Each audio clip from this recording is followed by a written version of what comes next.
Hello दोस्तों, स्वागत है आपका हमारे यूट्यूब चैनल में।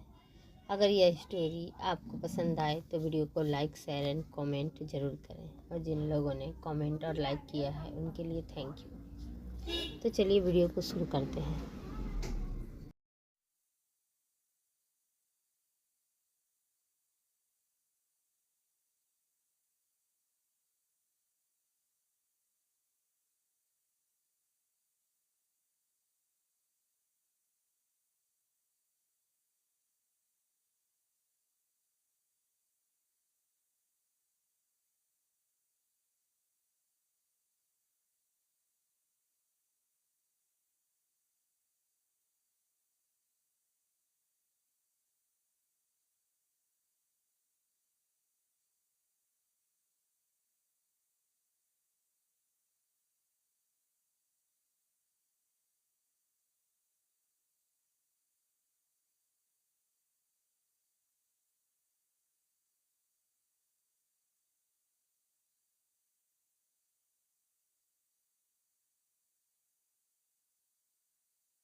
मैत्री ओबराय अपने हाथ अभय का हाथ अपने दोनों हाथों में लेते हुए बोली, आई एम सॉरी, तुम्हें इतने सालों में इतना सब अकेले सफ़र करना पड़ा। बचपन में जब तुम मेरे पास आते तो मैं तुम्हें झटक देती। अब वो सब कुछ सोचकर मुझे बहुत गिल्ट फील होता है। अभय उनके आंसू पोंछते हुए सादे लहजे में बोला, इसमें आपकी कोई गलती नहीं थी। मैत्री ओबराय अभी भी रो रही थी। अभय सर नीचे किए उनके हाथों को देखते हुए बोला, यू लुक अगली। अपनी मुस्कान उनसे छुपाने के लिए ही उसने सर झुकाया था।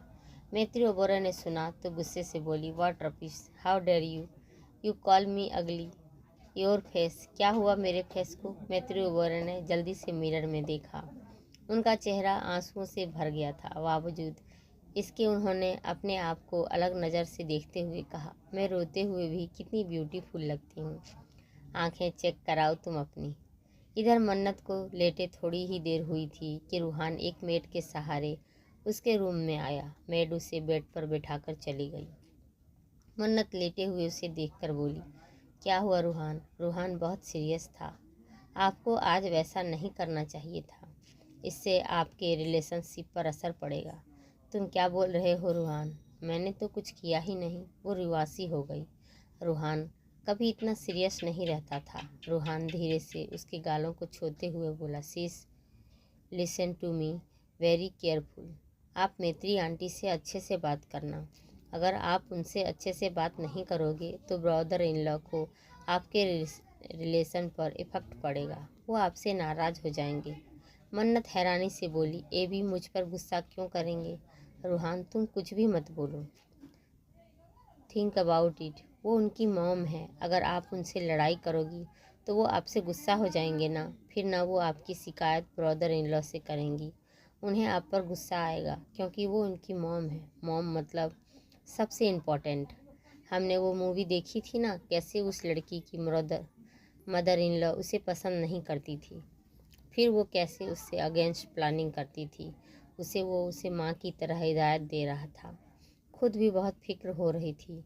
अगर मैत्री ओबराय मन्नत की आज की बात से उसे नापसंद करने लगी और उसे अपनी डॉटर इन लॉ मानने से इनकार कर दिया तो अभय तो उन्हीं का साइड लेगा। उसकी इनोसेंट सी चीज़ तो इतनी इनोसेंट है, वो कैसे सब हैंडल करेगी। वो हद से ज़्यादा सोच रहा था। उसे सिर्फ अपनी चीज़ की फिक्र थी। उसने सोच लिया था वो मन्नत को अच्छे से सबक सिखाएगा, उसे ससुराल में कैसे रहना है। रूहान उसे समझाने लगा। मन्नत भी उसकी बात गौर से सुन रही थी। वो दोनों बातों में इतने बिजी थे कि उन्हें एहसास ही नहीं हुआ कोई डोर पर खड़ा कब से उनकी बातें सुन रहा है। रूहान और मन्नत अभी बातें कर ही रहे थे कि उन्हें किसी की हंसने की आवाज़ आई। रूहान ने जल्दी से सर घुमाकर देखा। मन्नत भी उस ओर देखने लगी। मैत्री ओबराय को देख मन्नत तो नहीं, रूहान बेहद अकवर्ड हो गया। आखिर वो उन्हीं के बारे में जो बात कर रहा था। मैत्री ओबराय हंसते हुए बेड की दूसरी साइड जाकर बैठ गई। अभी भी उनका हंसना रुक नहीं रहा था। जितना वो सोचती है यह दोनों छोटे छोटे बच्चे कैसी बातें कर रहे थे, उतना ज़्यादा उन्हें हंसी आ रही थी। उन्हें देख मन्नत और रूहान की बात याद आई। वो कुछ सोचकर धीरे से बोली, सॉरी, मैंने आप पर गुस्सा किया। क्या आप मुझे पसंद नहीं करती। मैत्री ओबराय ने अपनी हंसी रोककर उसके बालों को सहलाते हुए कहा, बुरी आंटी तो मैं हूँ ना। मन्नत जल्दी से ना में सर हिलाकर बोली, नहीं, आप तो मॉम हो। उसकी बात सुन मैत्री ओबराय थोड़ा चौंक गई। क्या तो कहा तुमने, मॉम। एबी ने कहा कि आप उनकी मॉम हो, इसलिए आप मेरी भी मॉम हुई ना। क्योंकि एबी तो मेरे हैं, इसलिए उनकी मॉम भी मेरी। उसके क्यूट अंदाज पर मैत्री ओबराय को उस पर बहुत प्यार आया। वह उसके गाल खींचते हुए बोली, तुम इतनी क्यूट कैसे हो। उनकी तारीफ सुन मन्नत खुशी से ब्लश करने लगी। मैत्री ओबराय ने रूहान को देखा, जो उनके देखते ही क्वाडली इधर उधर देखने लगा। क्यों लिटिल बॉय, तुम्हें भी बॉम किस एंगल से लगती हूँ। लुक एट माई फेस, कितनी क्यूट तो हूँ मैं। मन्नत जल्दी से बोली, लेकिन क्यूट तो मैं हूँ ना। तुम भी हो, लेकिन मैं भी तुमसे कम क्यूट नहीं हूँ। ये सुनकर मन्नत धीरे से बोली, आप तो हमेशा अपनी ही तारीफ करती रहती हैं। Because I am perfect. तुम मेरी होने वाली बहू हो तो तुम्हें भी यही एटीट्यूड फॉलो करना होगा, समझ गई? मन्नत कुछ जवाब देती उससे पहले ही रूहान बीच में बोल पड़ा, आपको शीश ज़रूर करेंगी है ना शीश?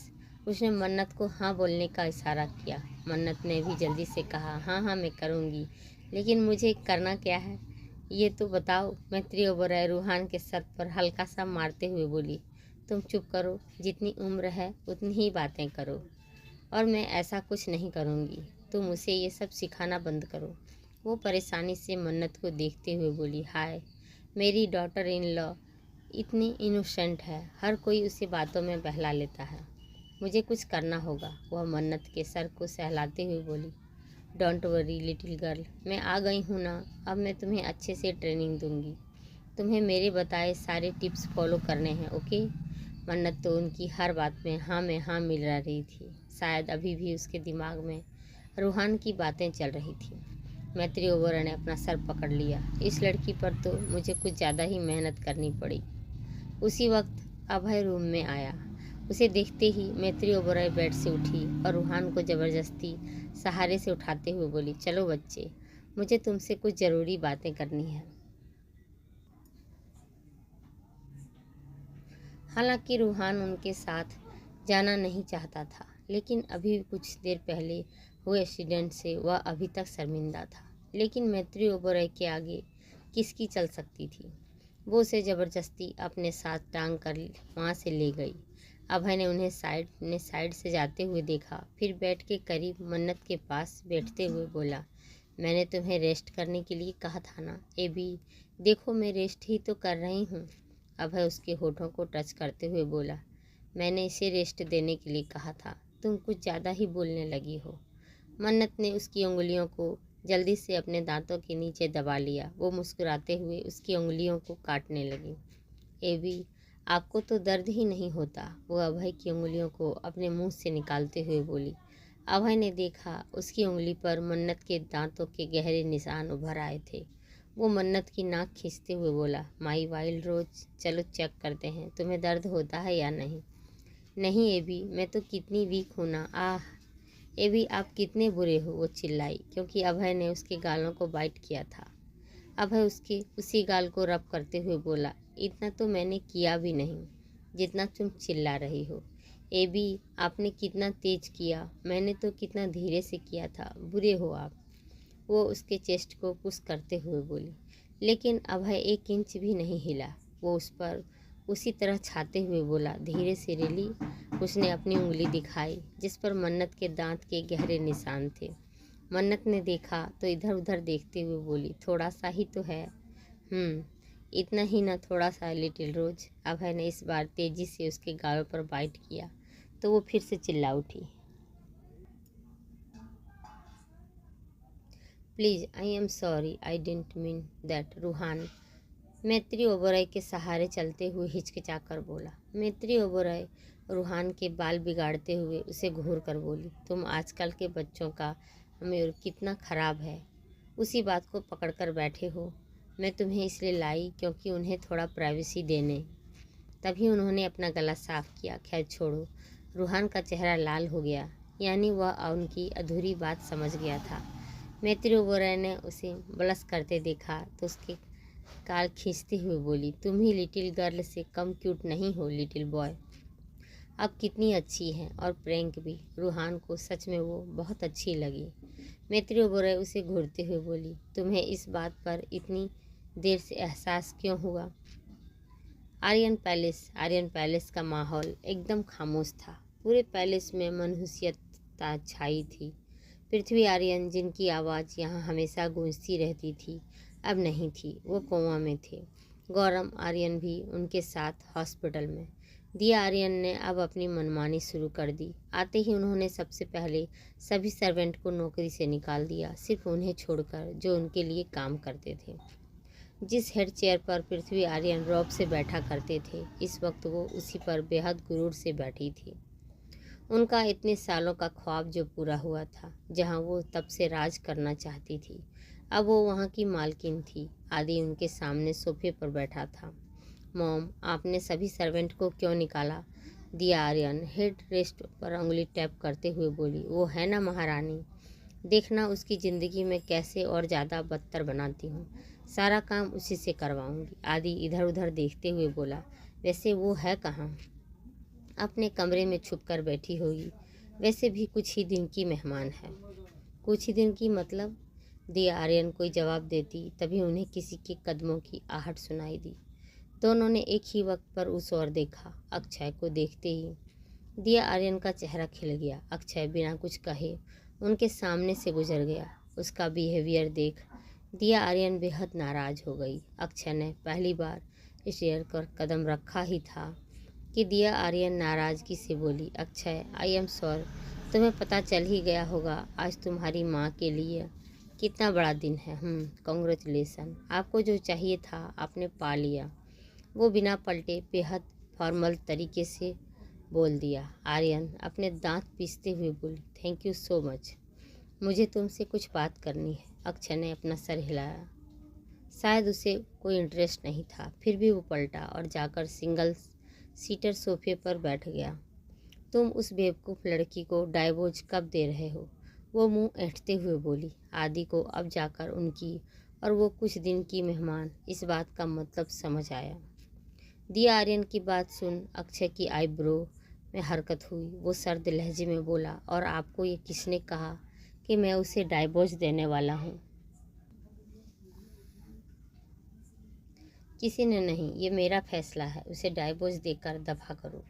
जिस लिए मैंने तुम्हारी शादी उससे कराई थी, अब उसका कोई फ़ायदा नहीं। उसके बाप की कंपनी लॉस में जा रही है। मैंने तुम्हारे लिए एक लड़की। अक्षय जिसका गुस्सा उनके हर वर्ड के साथ बढ़ता जा रहा था, वो चिल्लाकर बोला, व्हाट रबिश इज दिस? आपने ऐसा सोचा भी कैसे? मैं कोई पपेट नहीं हूँ जिसे अब जब चाहे किसी के साथ भी बांध दो। दिया आर्यन कुछ पल चौंक गई। ये उनका वही समझदार बेटा था जिसने उनसे एक बार कहने पर ना चाहते हुए भी किसी अनजान लड़की से शादी कर ली थी। गुस्से में बोली, how dare you tell me like this? तुम्हें तो वो लड़की पसंद नहीं थी ना? एंड हाउ डर यू से सच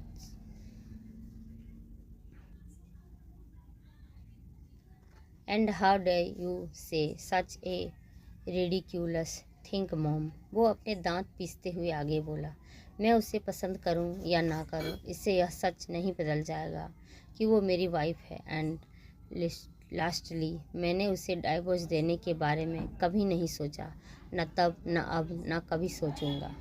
आगे की कहानी जानने के लिए सुनिए कहानी का अगला भाग। And thank you.